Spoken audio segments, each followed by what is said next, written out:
The alcohol rag squeaks across the laminated map, and my initials disappear in 3 blue smears. It is 8:03 Monday morning. Marlowe Hospitality is due upstairs at 9. My coffee is still too hot to drink, and my brother is standing at the end of the conference table with my blue grease pencil in his hand.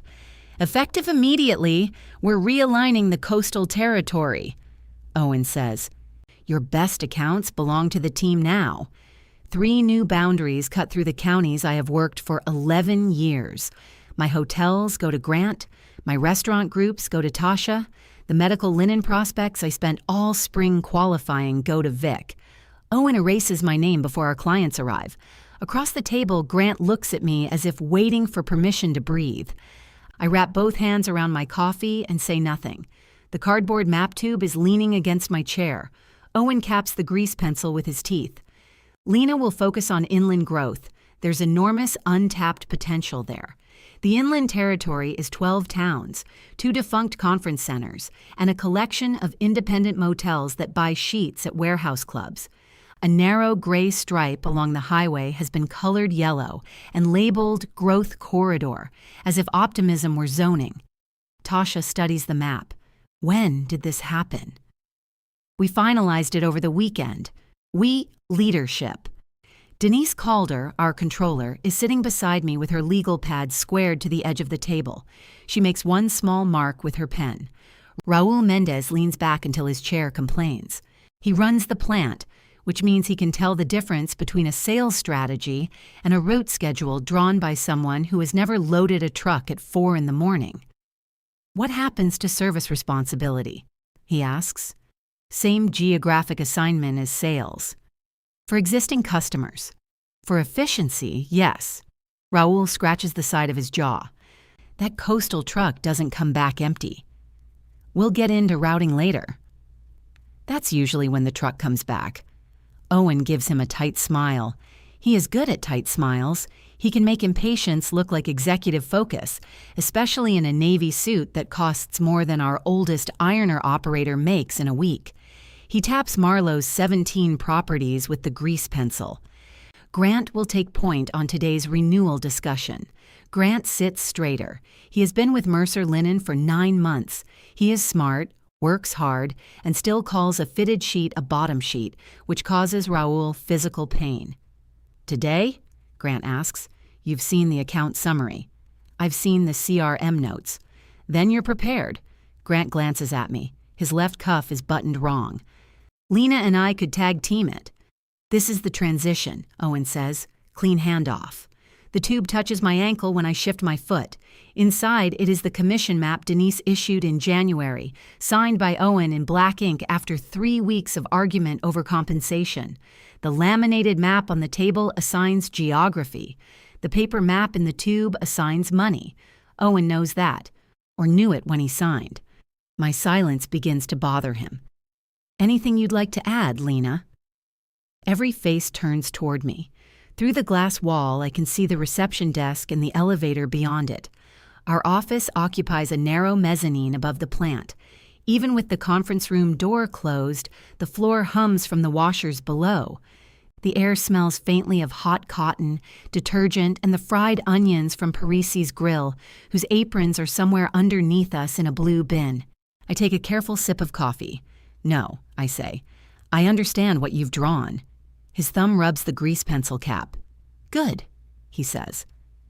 At 8:47, Celia Vaughn steps off the elevator carrying a red leather folder and wearing the expression of a woman who has already declined 3 bad offers before breakfast. Her procurement director, Martin Cho, follows with a laptop bag. Behind them are Sheila from the Harbor House and Tom from Marlowe's airport property.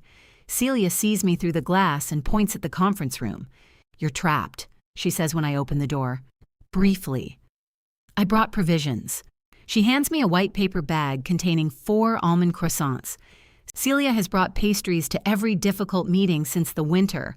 A pipe burst over Harbor House's linen storage room, and I spent 14 hours finding 600 replacement bath towels. Owen appears behind me. Celia, great to see you. You too. Her eyes move from him to Grant, who is arranging water bottles around the table. Who's the handsome intern? Grant laughs despite himself. Grant Weller, account executive.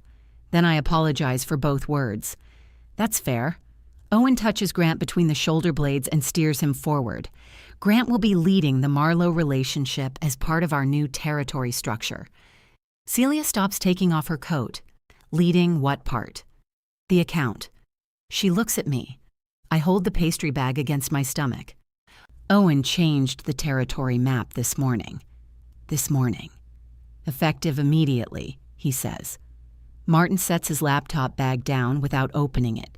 Celia folds her coat over the back of a chair. And who receives our renewal? Owen answers too quickly.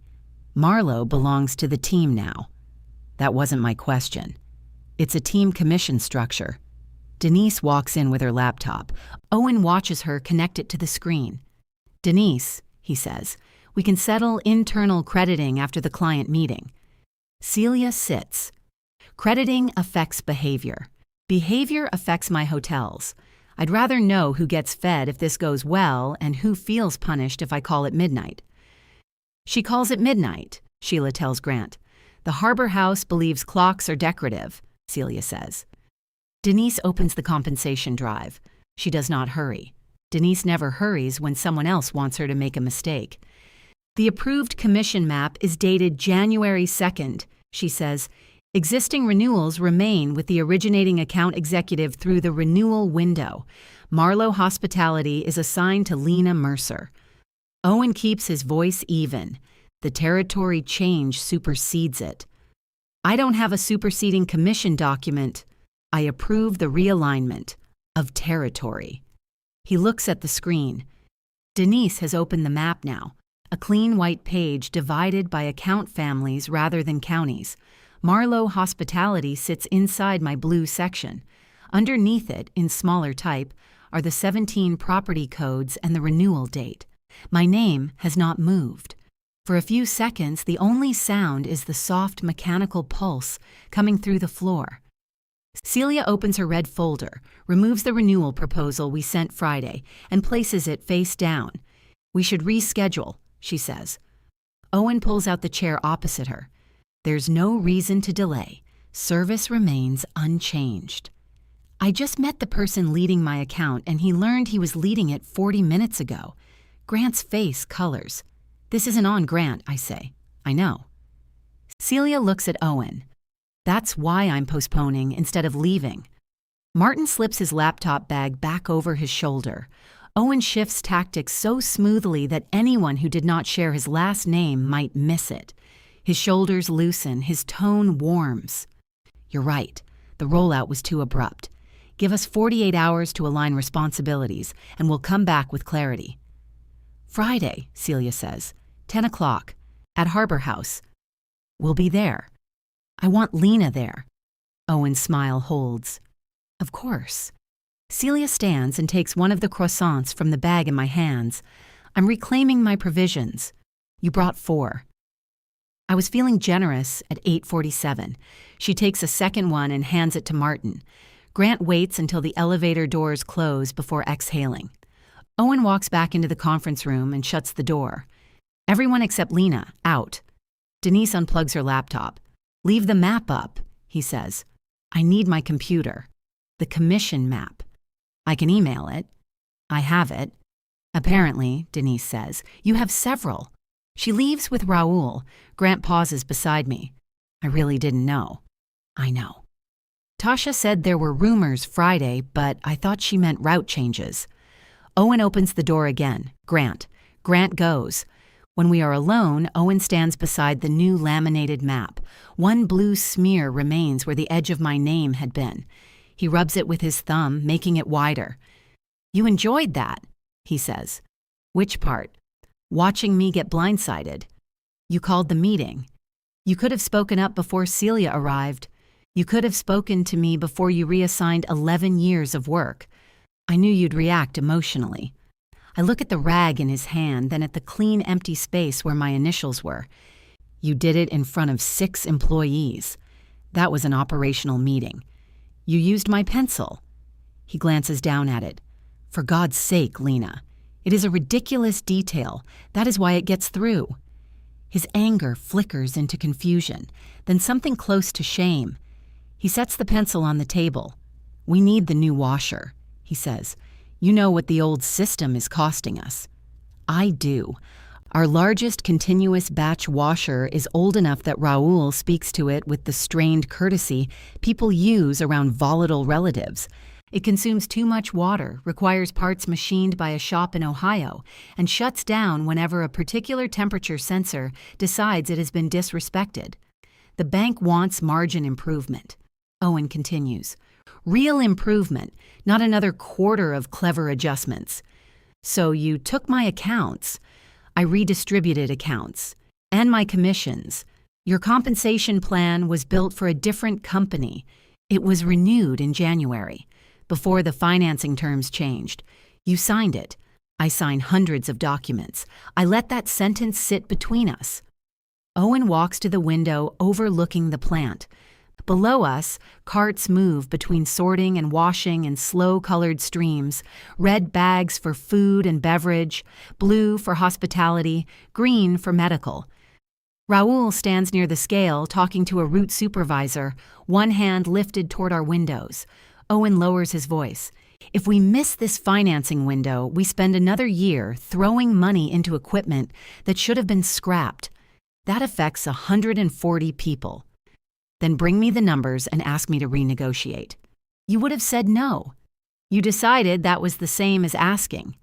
He turns. Would you have agreed to give up Marlowe? No. There. Thank you. I might have agreed to a lower rate for a longer protected term. I might have traded part of the commission for authority over national accounts. I might have helped redesign the routes. You didn't want an agreement. You wanted me surprised enough to swallow it. His mouth hardens. Owen hates hearing his strategy described accurately. He prefers words like decisive and necessary. You're very comfortable taking the family name to clients when it helps you, he says. The remark lands exactly where he aims it. I joined Mercer Linen when our father's health forced him out of daily operations. Owen was already president.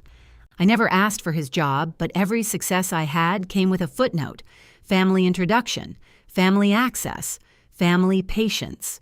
Even now, my last name is printed in smaller type than my title on the proposal Celia just returned. I'm comfortable honoring the agreements attached to it, I say. He gathers the water bottles Grant arranged and places them back in the center of the table, one by one. Friday's meeting is about retaining Marlowe. You will support the transition. I'll support the account. That's what I said. No, it isn't. He stops moving the bottles. My phone vibrates against the table. A calendar invitation appears from Grant. Marlowe transition prep, Tuesday at 7:30. Owen is listed as organizer. I am optional. Then a second notification appears. My access to Marlowe's pricing workspace has been removed. Owen watches my face and realizes I have seen it. The sales team needs room to work, he says. They'll need the soil weight history. It's in the CRM. The CRM has quarterly averages. Harbor House's summer variance is in the pricing workspace. Send it to Grant. You just remove my access. Then ask Denise. There it is, the first adjustment after the map failed. Small enough to call administrative, deliberate enough to make me work through someone else to reach my own account. I pick up the blue grease pencil. Its paper wrapper is warm from his hand. My copy of the commission map stays in force, I say. We'll review that. With whom?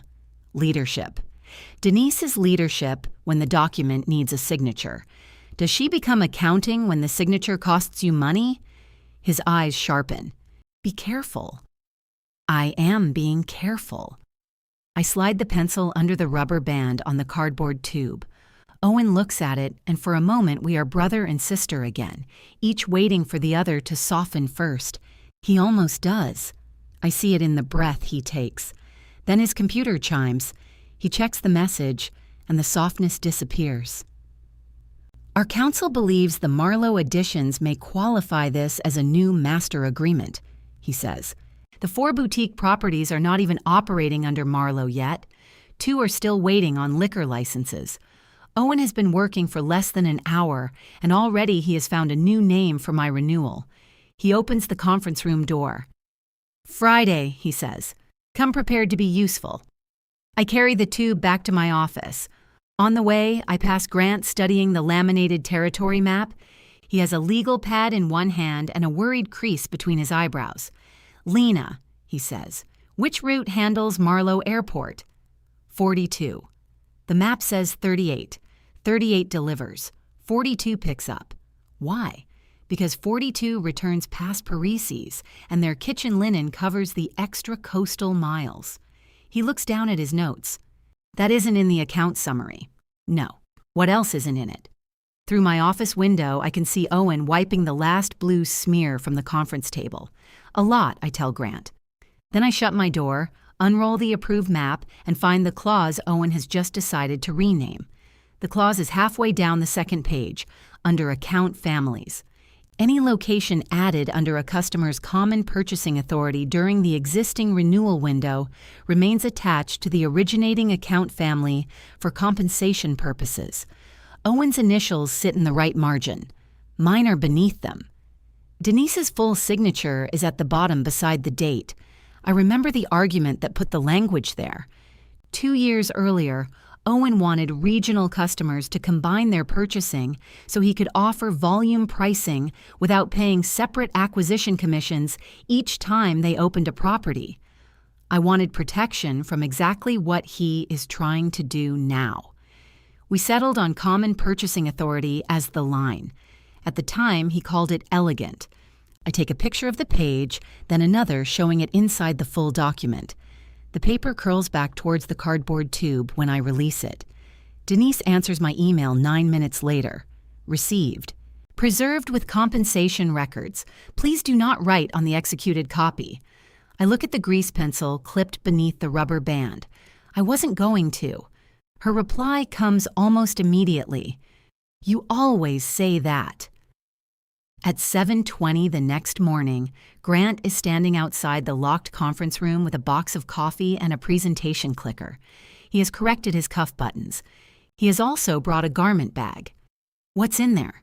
I ask. "Suit. You're wearing a suit. Backup suit. For Harbor House?" "I read your notes about the sprinkler pipe. That happened 4 years ago.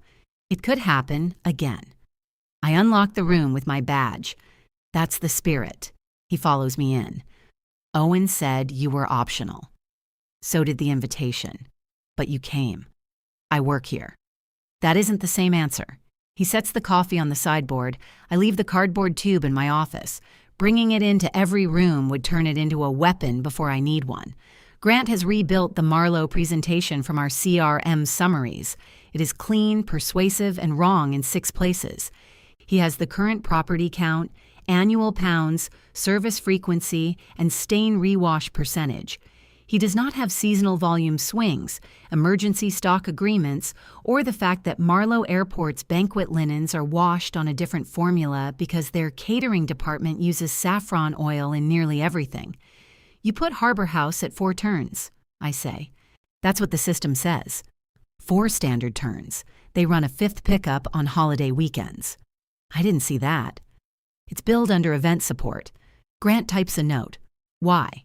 Because Celia refused a permanent 5th day, and Owen refused to hold the price at 4 if we had to send a truck on Sunday. Event support was the compromise. Is every line like this? Only the lines attached to actual operations. He looks up, trying to decide whether I'm joking. Owen enters with Tasha and Vic behind him. Denise comes last, carrying her own coffee. Raoul arrives in a navy work shirt with a pale, wet mark across one shoulder. "Washer 5?" I ask. Vic opened a door while the rinse arm was clearing. Vic looks offended. The light was green. The light is a liar.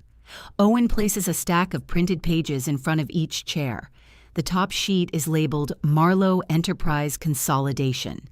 Council agrees the 4 acquisitions create a reasonable basis for a new master agreement, he says. Denise turns the page over. Council says it is a supportable interpretation. That's what I said. It isn't. Owen keeps moving. Grant will present consolidated pricing. We preserve the existing service levels while aligning all properties under a unified schedule. The root analysis projects an 8.7% reduction in cost per delivered pound. Raoul wipes the water from his shoulder with a napkin. Whose root analysis? Mine. That changes the room. Owen may not know which truck picks up Harbor House, but he understands debt, fuel, and capacity. He spent the weekend with dispatch reports, and the table behind his proposal is real.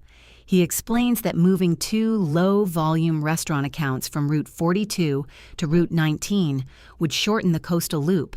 Marlowe's properties would then fit on 3 trucks instead of 4 during standard weeks.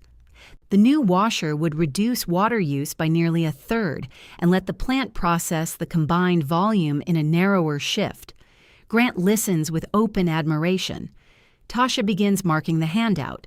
Even Raoul studies the fuel numbers instead of dismissing them. For one uncomfortable minute, I can see why Owen thought he should simply do it. Then Raoul taps the table. "What's the pickup side?" Owen's jaw shifts. Grant answers before he can. Route 42 picks up Marlowe Airport and returns through the restaurant corridor. "What's on the restaurant corridor?" Owen asks. "Parisi's and Delmonico Hall," I say. "Combined average of 3,100 pounds on Mondays and Thursdays." Tasha flips through the packet. "They aren't included." "They're classified food and beverage, not hospitality," Owen says. "The truck doesn't care," Raoul says. Owen turns to Grant. "Add the return volume and rerun it." "I will." "Good catch." He says it to Grant. Grant glances at me. I look down at the proposal. Owen moves to the commission question. He wants all 4 added properties coded as new enterprise business and the 17 existing properties treated as a renewed master account. He proposes splitting the commission among the team, with a temporary service transition bonus for me. "How much?" I ask. "We haven't said it." "How long?" "Lena, it's temporary. That usually has a duration." "We are discussing the account structure. You're discussing my compensation in a room full of people. You wanted transparency. I wanted a conversation before you erased me." Vic becomes fascinated by his pen. Tasha gets up and pours herself coffee she does not need. Denise closes the packet. "I won't code the existing 17 properties as new business without a compensation amendment." Owen's voice goes quiet. "We can issue one. Prospectively. We can issue one effective with the new contract. If Lena signs it." Everyone looks at me again. In 2 days, Owen has managed to turn looking at me into a job requirement. "What would I receive in exchange?" I ask. His expression says the continued privilege of employment should be enough. "We'll discuss that privately." "Then discuss my commissions privately too." Raoul folds his wet napkin into a small square. "Can we visit the hotels before we tell them how efficient they're going to be?" Grant nods. "I'd like that." Owen checks his watch. "Harbor House at 2. Grant and I will conduct the site review." "Celia asked for Lena," Raoul says. "On Friday. Celia asks for things ahead of needing them." Owen looks at me. "Do you believe Grant can handle a site review?" Grant freezes. It is a good trap. If I say no, I humiliate Grant and prove Owen's claim that I resist transition. If I say yes, Owen gets to exclude me with my approval. "Grant can handle what he's been given," I say. Grant looks at the incomplete presentation on the screen. Owen hears the rest.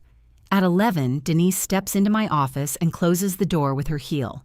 She carries a printout folded lengthwise. "Your April renewal payment is on hold pending classification," she says. "April was earned before this week." "I know." "How much?" She places the paper on my desk.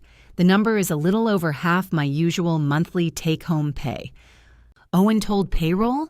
He told me to hold disputed account compensation. I told him payroll and commissions are separate, and this amount is not disputed under the current map. He told me he would have revised instructions by Friday. But you held it. For 1 cycle. If I release money after the president instructs me not to, he can make the dispute about my authority instead of his obligation. I'm documenting it. I lean back.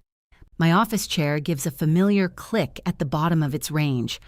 I counted on that payment, I assumed. The kitchen contractor is scheduled to take the final deposit next week. For 8 months, I have lived with cabinet doors stacked against my dining room wall and a sink that shuts off only if the handle points toward Delaware. It is ordinary, survivable in mine. Owen knows about the renovation because our mother told him. Denise smooths the folded edge of the printout. I can release your other commissions on schedule. Thank you. That wasn't a favor. I know. Good. I dislike being thanked for doing payroll correctly. At 1:40, Grant appears in my doorway wearing the backup suit. It is charcoal gray and fits better than the first one. Owen spilled coffee on me, he says. I thought you planned for the sprinkler. I'm adaptable. He holds out his tablet. I reran Route 42. The savings drop to 3.1% when the return load is included. Does the route still work? Maybe if Parisi's moves its Thursday pickup by 2 hours. They won't. Why? The owner does payroll Thursday morning in the office beside the loading bay. He won't have carts rolling under his window. Grant stares at me. I offered him a 6% discount, I say. He told me he would pay 8% more for quiet. That's insane. He's been married to the bookkeeper for 36 years. Grant makes another note. I asked Owen if you could come, he says. He said this is my chance to establish authority, then establish it. I don't know what Celia means when she says towel migration. You will by 3. He gives me a look. Towels move between properties, I explain. Guests use the pool at one hotel and return towels at another. Housekeeping trades emergency stock. The invoice says each property has enough inventory because the losses show up somewhere else. How do you track it? Blue stitch on Harbor House, green on airport, red on the beach properties. The washroom sorts by color. That isn't in the CRM either. It's in the service recovery notes you can't access through the sales view. He lowers the tablet. He's setting me up. Owen expects you to learn quickly. That's a diplomatic way to describe it. He's also setting me up. You're allowed to notice both. Grant stands there for a moment, suit bag hanging from one finger. What do you want me to do? It is the first honest question anyone has asked me since Monday. Take good notes, I say. Don't promise Celia a route change before Raoul tests it. Ask housekeeping what they hide from procurement. What do they hide? If I knew, they wouldn't be hiding it. He laughs once, nervously, and leaves. By 6, his site report is in my inbox. Owen is copied. Grant found towel migration, 2 locked loading docks, a freight elevator unavailable during restaurant prep, and a recurring Tuesday shortage at Harbor House that never reached procurement because Sheila had been borrowing stock from airport. He credits me in the first paragraph. Owen replies to the group 4 minutes later. Good fieldwork. Remove attribution notes and integrate findings into team knowledge base. Grant does not remove them. Wednesday dinner at our parents' house begins with my mother placing pot roast in front of me as though enough gravy can settle a compensation dispute. My father carves. Owen pours wine. We talk about the weather, the washer financing, and a neighbor's fence. The effort required to avoid Monday's meeting becomes its own conversation. Finally, my mother says, "Your brother is carrying a lot right now." Owen closes his eyes briefly. "Mom, what you are." "So is Lena," my father says, still carving. My mother puts down the serving spoon. "I know she is, that's why I'm asking her to help." "I have been helping," I say.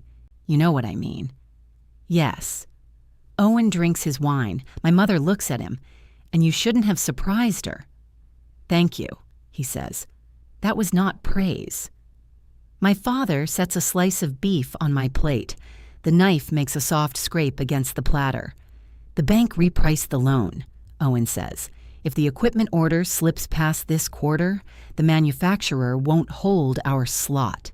We lose the water rebate, and the next available installation is 11 months out." He has not told me that before. "How far short are you?" I ask. His surprise is quick but visible. He gives me the number. It is large enough to explain his fear and too small to justify what he did. I can help find that, I say, by protecting a commission rate that works against the margin, by retaining the customer whose contract supports the loan. My mother reaches for the gravy again. Could you two agree that the company comes first? Owen looks at me across the table. He means the company when he says family, I tell her. You mean Owen when you say company. Where am I in that sentence? Her hand stops over my plate. Owen pushes his chair back. This is why I didn't negotiate. Everything becomes personal. You changed my income at work and brought the defense here. I didn't bring it here. My mother puts down the gravy boat too hard. Brown sauce jumps onto the white tablecloth. For once, she leaves the stain where it is. The next morning, a revised Friday agenda appears in my inbox. Grant is presenting operations. Owen is presenting pricing. My name is beside service continuity, allotted 7 minutes. Attached is a draft compensation amendment reclassifying Marlowe as new enterprise business. At the bottom, beneath the signature line, Owen has added a deadline, noon Thursday. I print it, roll it around the approved commission map, and slide both into the cardboard tube. Then I clip the blue grease pencil beneath the rubber band and carry the whole thing to Denise. Denise looks at the tube on her desk. I'm not storing your pencil. I'm not asking you to. You brought it into accounting. I brought you Owen's amendment. That sounds less cheerful. She slides the rubber band off, removes both documents, and lays them side by side. The approved map curls at the edges. The amendment lies flat because it came out of the printer 20 minutes ago and has not yet learned to resist. Denise reads every line. When she reaches the deadline, one eyebrow rises. He gave you 4 hours. 3 hours and 42 minutes? Generous. What happens if I don't sign? He can change future compensation within the notice terms in your employment agreement. He cannot turn earned compensation into future compensation by typing noon at the bottom of a page. Will you tell him that? I did. What did he say? That I was being rigid. I pull out the chair across from her. Are you putting the April commission through? If there is no signed amendment by payroll cutoff. He'll tell you not to. He already has. And I'm being rigid. She places the amendment in the scanner. I watch the green light pass beneath Owen's signature, then mine, which is a blank line waiting for me to become reasonable. You should keep the original, she says. I thought you preserved compensation records. I preserve approved compensation records. This is an offer with a threat stapled to it. There's no staple. I could add one. The scan finishes. She returns both papers to the tube and hands it back. At 10:30, Owen sends his assistant to ask me into his office. He has removed his jacket and rolled his sleeves, which means he wants the conversation to feel practical. A spreadsheet fills one monitor. The new washer's financing model fills the other. Close the door, he says. I leave it open 6 inches. He notices. I'm not firing you, Lena. That's comforting. Sit down. I sit. He turns the financing model toward me. He has built 3 versions, the existing equipment limping through another year, the replacement installed this quarter, and the replacement delayed until the manufacturer's next slot. The delayed version is ugly. Repair costs eat the cash reserve. Water charges rise. Overtime spreads across every shift. I believe you, I say. You haven't looked at the assumptions. I believe the problem is real. I don't believe stealing from me is the only solution. His fingers tighten around the mouse. The amendment includes an $18,000 transition bonus. It also removes approximately $64,000 in projected renewal commissions. That projection assumes Marlowe renews at the same volume. The new proposal increases volume. Projected volume. You used it in the loan model. That is different. It's the same laundry when you're talking to the bank. He pushes away from the desk. Fine. What do you want? I take a folded page from my notebook. His expression changes when he sees I came prepared. I'll reduce my renewal rate on the original 17 properties by 20% if Marlowe signs a 5-year term, I say. The 4 additions can carry a new business split, provided my originating account percentage remains intact. I want authority over national and regional accounts, direct access to the margin reports affecting my compensation, and written protection for renewals already inside their window. He reads the page once, then again. You wrote yourself a promotion. I wrote a job that matches what I already do. You also protected your income. Yes. The entire point is margin improvement. My counter saves the company money without pretending I didn't originate the account. He taps the national accounts line. You'd report directly to me. I already do. You'd want pricing authority within an approved margin band. And if we disagree, we document it. He laughs softly. Of course we do. For a moment, he keeps reading. The offer is workable enough to irritate him. If it were absurd, he could dismiss it. Then he reaches the line protecting renewals through their existing windows. This ties my hands for 3 years. It stops you from doing Monday again. I can't run a company with every decision preserved in amber. I can't work for one where a signature expires when you regret it. He places my counteroffer on the desk. I need certainty before Friday. You needed certainty before Monday. Will you sign the amendment? No. Then the transition bonus comes off the table at noon. It was never on a table I agreed to sit at. I stand. He looks tired now, more than angry. There are shadows beneath his eyes and a red mark where his glasses rest against his nose. He has probably slept as little as I have. Grant thinks the consolidated route can still work, he says, at 3.1%. He found another adjustment. What adjustment? Ask him. It is petty and he knows it. His face closes before mine can respond. At the door, I stop. My offer stays open through the Marlowe meeting. His eyes move to the page. After that, I say, the price of asking me to stay changes. Raoul runs the route test that afternoon with empty carts weighted to match average soil loads. He chalks property codes onto the concrete beside the loading bays and arranges the carts in pickup order. Grant follows him with a stopwatch. Tasha enters mileage on a tablet. The plant is loud enough that everyone has to speak plainly. The adjustment turns out to be a third-party shuttle for Parisi's and Delmonico Hall on Thursdays. It preserves the coastal consolidation while moving the restaurant pickups to a local contractor. Adds handling, Raoul says. Saves 41 truck miles, Grant replies. Adds a dock transfer. Once a week. Food linen crossing the dock during hospitality intake. We can schedule it after 9. That's towel sort time. Grant looks toward me. I lift both hands. His dock. Owen arrives halfway through the test wearing safety glasses over his regular glasses.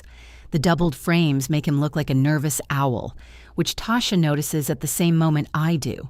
She turns away and pretends to cough into her shoulder. Raoul walks Owen through the carts. He points out the transfer conflict, the lost driver hour, and the risk of a contractor arriving late with restaurant soil while the hospitality line is already loaded. Owen listens. What if the contractor drops at 6:30? He asks. My sorters start at 6. Hold the restaurant carts in Bay 3. Bay 3 has medical overflow. Move overflow to 4. 4's fire lane clearance is too narrow for staging. Owen looks at the painted stripe along the floor. By how much? 14 inches. Can we repaint it? Raoul studies him. We can move the rack and repaint. How much? Less than 41 truck miles a week. Owen nods. Price it. That is the part of him people trust. When reality contradicts his spreadsheet, he can follow reality without needing it to apologize. If he treated people the way he treats equipment constraints, we would not be standing among weighted carts trying to protect me from him. Grant stops the clock. With the rack moved, the route saves 5.6%, he says. Owen looks at me. Better? It's better. He waits for more. It doesn't change the commission map. The dryers release a rush of hot air behind us. Tasha looks down at her tablet. Raoul begins removing weights from the carts. Owen takes off the safety glasses. You don't know when to separate issues. I know exactly when you combine them. Friday morning, Grant and I arrive at Harbor House 20 minutes before Owen. He carries the presentation materials. I carry the cardboard tube.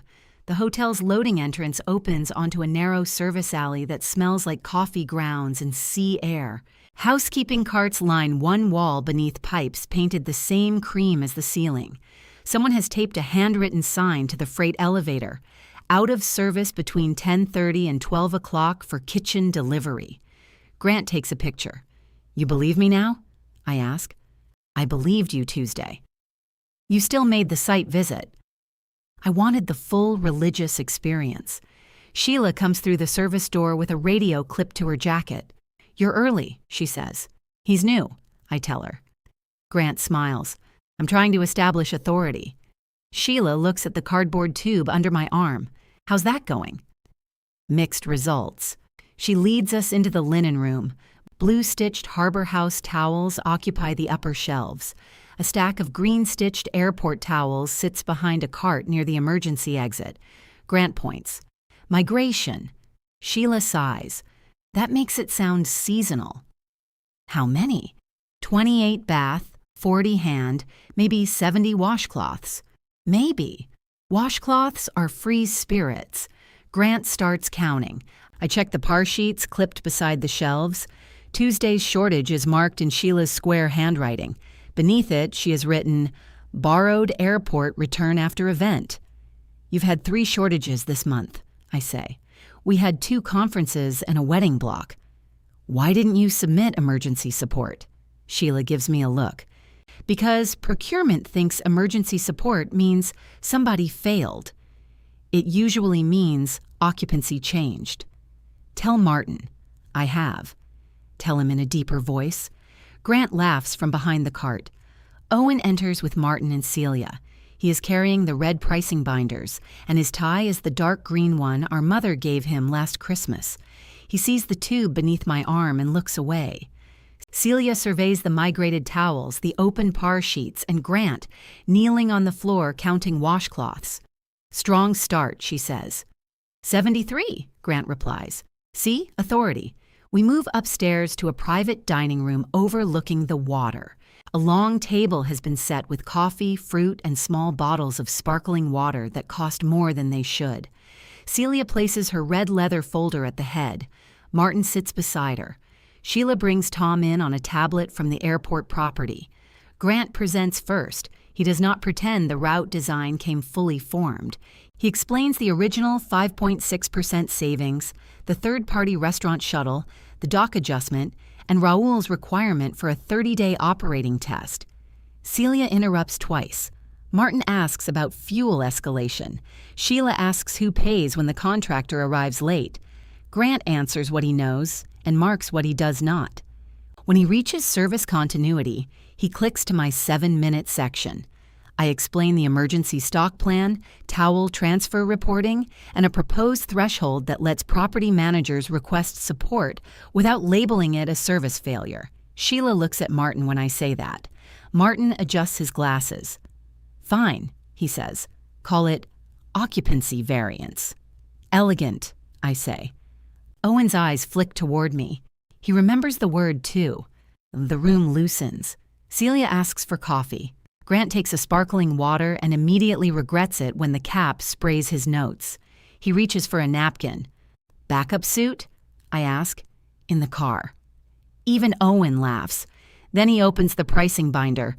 The proposal is aggressive in the right places. Owen offers a longer rate lock in exchange for the 5-year term, passes part of the water savings back to Marlowe after installation, and limits linen replacement increases.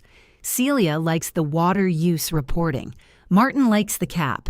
Tom wants a faster emergency window, which Raoul can probably support if the route test works.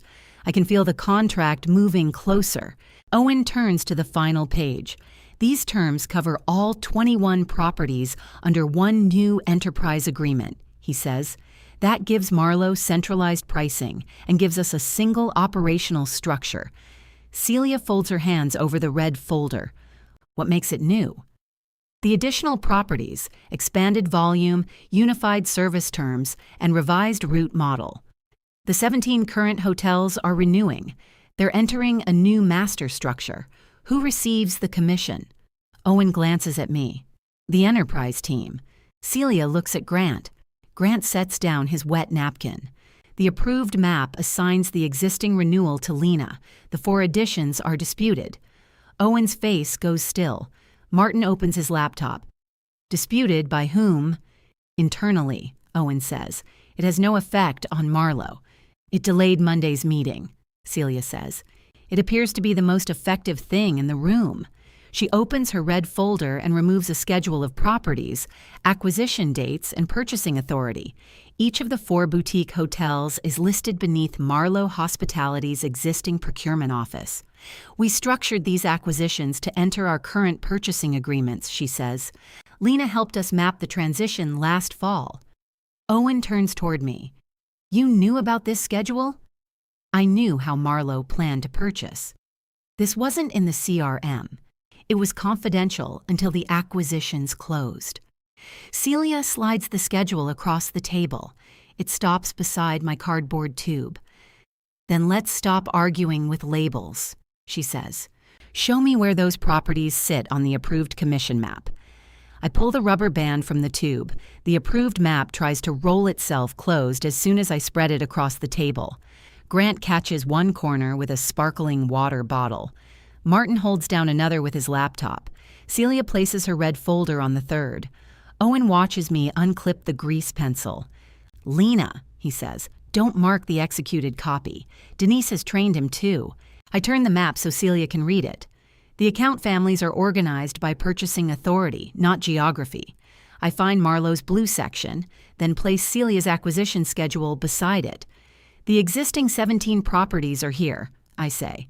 The 4 additions fall under the same purchasing authority. According to whom? Owen asks. According to your commission language. I circle the account family clause with the grease pencil, lightly enough to leave a blue loop that Denise can erase without threatening my life. Any location added under a customer's common purchasing authority during the existing renewal window remains attached to the originating account family for compensation purposes. Owen's initials are in the margin. Celia leans closer. So the commission map disagrees with the territory change? Yes. It predates the change, Owen says. The master agreement creates a different structure. Martin turns his laptop so Owen can see the acquisition schedule. Our purchasing authority remains the same entity. That is how the properties are entering every other vendor agreement. The route structure is different. Routes aren't mentioned in this clause, Celia says. This is an internal compensation document. You made it relevant when you changed the person responsible for my account because of it. Owen closes the pricing binder. Can we take 5 minutes? Celia checks her watch. Take 10. Grant, Martin, and Sheila stay with her. Owen gestures toward the service corridor. I roll the map loosely and follow him out, carrying it beneath one arm. The corridor outside the dining room is lined with framed black and white photographs of Harbor House before the renovations. In one, the loading alley is wide enough for a horse cart. Owen walks past all of them before stopping beside a brass service bell mounted on the wall. You brought a client into a compensation dispute, he says. You reassigned her account an hour before her renewal meeting. You had the schedule. I had confidential operational information Celia authorized me to use for planning. She brought it into the room. You helped structure it. That's my job. You were supposed to support the transition. I supported the account. Grant's presentation worked because I supported it. Grant's presentation worked because Grant did the work. He did. Ask him whether I tried to stop him. Owen looks through the narrow glass panel in the dining room door. Grant is showing Celia something on the tablet. She nods, then points at the route diagram. He told them the map assigns the renewal to you. He told the truth when they asked. I can't lead people who treat every internal disagreement as an invitation to choose sides. You put us on sides Monday morning. He turns from the glass. What do you want right now? The question sounds different from the one in his office. There, he wanted a number he could negotiate downward. Here he wants the door to open and the contract to survive. My offer expired when you presented the disputed classification as settled. His face darkens. You said it stayed open through the meeting. We're in the meeting. You rejected it. I didn't reject it. You gave me an amendment stripping the account and a noon deadline. What changed in your offer? The 20% reduction begins after the new washer is installed, and the route savings are verified for 90 days. Until then, the existing rate stays in force. The 4 properties receive the split I proposed. The rest stays the same. National Account Authority, margin access, renewal protection, and an exit provision. He frowns. That wasn't on the page. It is now. What kind of exit provision? If you materially change protected renewal credit without agreement, I can leave with commissions already earned and scheduled through the active window. You release the non-solicit. I don't take accounts under contract and I don't recruit employees. That lets you threaten to leave every time we disagree. It lets me leave if you do Monday again, while collecting commissions. On contracts I originated under a map you approved. He looks at the cardboard tube under my arm. The lender won't like guaranteed payouts. They aren't guaranteed. The clients have to renew and pay. I have to service the account. The company has to honor the formula. This is extortion. No. Extortion was putting a signature line under my income and giving me 4 hours. The service bell beside us rings once, sharp and bright. A hotel employee pushes through the door carrying a tray of empty coffee cups. Sorry, she says. Hip. Owen steps aside. The absurd interruption drains some heat from him. He rubs the mark beside his nose where his glasses sit. If I agree in principle, Denise drafts the language, he says. Denise, an outside counsel. You don't trust company counsel? I trust company counsel to represent the company.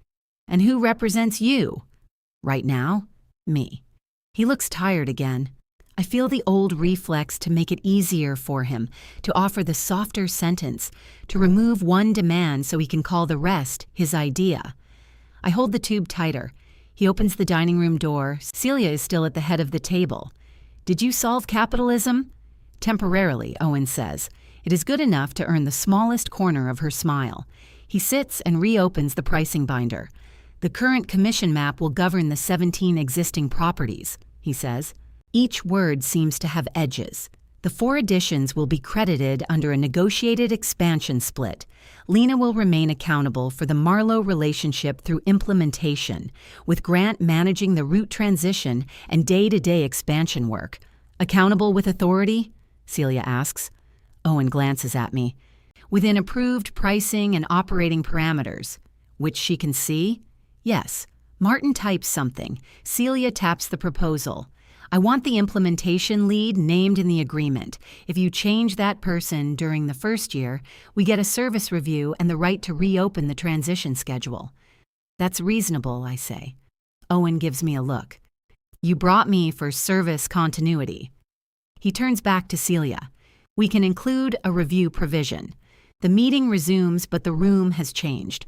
Owen stops saying enterprise team when he means Grant or me. Grant asks Raoul a question through the shared operations channel before committing to the emergency window. Martin agrees to occupancy variance as the name for supplemental deliveries. Sheila secures a weekly towel transfer report and looks happier about it than anyone should look about towels. At noon, Celia closes the red folder. We have a term sheet, she says. Martin will send revisions Monday. If the operating test supports your assumptions, we'll sign the 5-year agreement. Owen releases a breath through his nose. The water reporting helped, she adds. So did the rate cap. Good, he says. And Lena stays through implementation. She stays. Celia looks at me. Do you? This is the first question that cannot be answered by a map. I stay if the agreement we discussed gets written, I say. Owen's jaw moves once. It will. Celia stands. Then I'll keep buying towels from this family. Sheets, too, Grant says. Your sheets are on probation. In the loading alley, Owen stops me beside my car. I'll have Denise set a meeting for Monday. Include Raul. This is compensation. It's also authority over operating promises. He should know what I'm allowed to promise. Fine. And Grant. Why Grant? The expansion split affects him. Owen studies me as if searching for the trick. There isn't one. Grant did real work. Taking all 4 properties for myself would turn the map from protection into appetite. Fine, Owen says again. He walks toward his car, then turns. You could have shown me that clause Monday morning. You signed it 2 years ago. That isn't an answer. I needed to know whether a signed agreement mattered before I negotiated another one. He stands there with his keys in his hand. Then he nods once and leaves. Denise releases my April commission at 3:17. Her email contains only 4 words. Rigidity has its uses. The deposit does not rescue my kitchen schedule. The contractor has already given my installation week to another customer, and I spend 6 more weeks washing coffee cups in the bathroom sink. Holding my line feels less cinematic while kneeling beside a bathtub with a dish towel over one shoulder. The new agreement takes 9 working days. Owen argues every defined term. I argue 6 of them back. Denise removes 3 sentences because they contradict payroll procedure. Raul adds a requirement that national account proposals receive plant capacity review before pricing goes to clients. Grant asks for his expansion percentage to remain protected even if his territory changes. Tasha and Vic request the same language for their accounts. By the end, the document is broader than mine.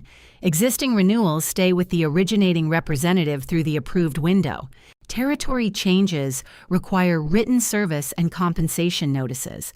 Expansion credit follows purchasing authority unless a different split is signed before work begins. Margin reports become available to anyone whose pay depends on those margins. Owen calls the policy administratively heavy. Denise calls it 2 pages. He signs it. The bank accepts the Marlowe term sheet, though it trims the amount available for the first equipment draw. Owen delays an automated folding unit and uses the difference to protect the washer installation. It is a narrower plan than the one he wanted. It also requires fewer assumptions about money he does not own. Grant and I spend the next 3 months implementing the Marlowe expansion. He learns why property managers hide shortages, why route supervisors distrust averages, and why a customer who says price is the only issue will spend 20 minutes arguing about the color of a laundry bag. I learn that Grant can remember the name of every loading dock employee after meeting them once. He also has a gift for delivering bad pricing news without sounding apologetic or pleased.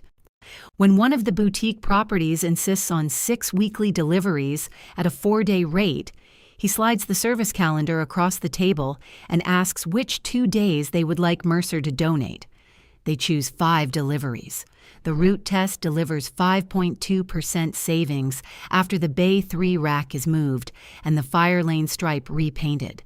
Parisi's accepts the early contractor pickup after Grant arranges a silent rolling cart and sends the owner a photograph of its rubber wheels.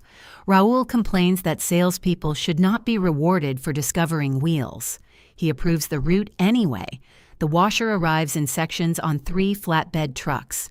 For 4 days, the plant smells like cutting oil and fresh paint instead of detergent. Owen spends most of the installation on the floor with Raul, safety glasses over his regular glasses, asking exact questions and writing the answers himself. 90 days after startup, the water use falls 28%. The verified margin triggers my reduced renewal rate. When Denise shows me the first statement under the new formula, the number is lower. It is also the number I agreed to. Our mother avoids discussing the dispute until the next time she serves pot roast. The brown stain remains faintly visible on the tablecloth despite professional cleaning. I asked you to help because I knew you would, she says while Owen is in the kitchen opening wine. That's not the compliment you think it is. I know. My father passes me the potatoes. She smooths the tablecloth over the pale mark. I should have asked him to stop because I knew he might. Owen returns carrying the bottle and 4 glasses. Are we talking about me? He asks. Yes, my mother says. He sets down the glasses. Should I go back for a worse bottle? Sit. He sits across from me. I was wrong to do it in the meeting, he says. The sentence has been polished. I can hear how many times he tested it alone. You were wrong to do it, I say. His mouth tightens. Then he nods. I was wrong to do it. It is not a restoration. It is a beginning with poor lighting and overcooked carrots. I can live with that. Months later, Owen calls the sales team into the conference room to plan the next year's territories. A new laminated map covers the table. My coastal boundary is smaller now. Grant's expansion properties have their own section. Tasha and Vic have lines that match the accounts they actually work. Beside the territory map is the approved commission map, printed and dated before the meeting. Owen picks up the blue grease pencil and holds it out to me. Want to draw your section? I take the pencil, then place it beside the commission map. Territory first, I say. Compensation beside it. He looks at the two maps, then he slides them together until their edges line up. My name is still there.